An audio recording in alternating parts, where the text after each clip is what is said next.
Ouais, ceci n'est pas un fait divers, c'est un rapport de force, la terre contre les tours d'ivoire. Écoute bien, yo. Et laboure la colère comme on sème un champ miné. Chaque promesse ministérielle finit en récolte avariée. Beau de crotté, compte à sec, héritage en sursis. Pendant que l'État négocie leur fin en langage poli. Conférence climatisée, molisse, phrase creuse. Pendant qu'un éleveur calcule s'il mange ou s'il creuse. Normes empilées comme des balles dans le chargeur. Chaque règle une pression, chaque décret un uppercut majeur. On leur demande d'être verts, rentable et docile, productif, exemplaire, flexible, invisible. La terre crève lentement sous le poids des paradoxes. Écologie punitive, économie féroce. Ils nourrissent la nation, on les traite comme un coup. La sueur vaut moins qu'un chiffre validé par Bercy. Debout dans les médias, c'est le bruit dans les champs, c'est le silence. Ce n'est pas une crise, c'est une violence. Ils nourrissent la nation, on les pousse à genoux.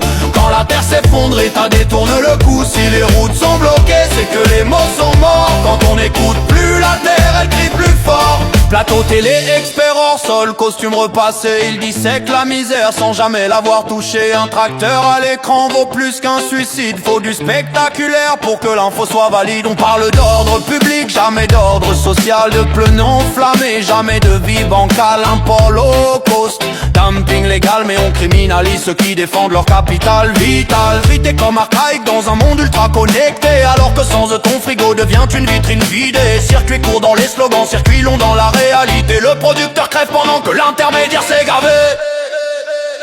Ils nourrissent la nation, on les traite comme un coup. La sueur vaut moins qu'un chiffre validé par Bercy. Debout dans les médias, c'est le bruit dans les champs, c'est le silence. Ce n'est pas une crise, c'est une violence. Ils nourrissent la nation, on les pousse à genoux.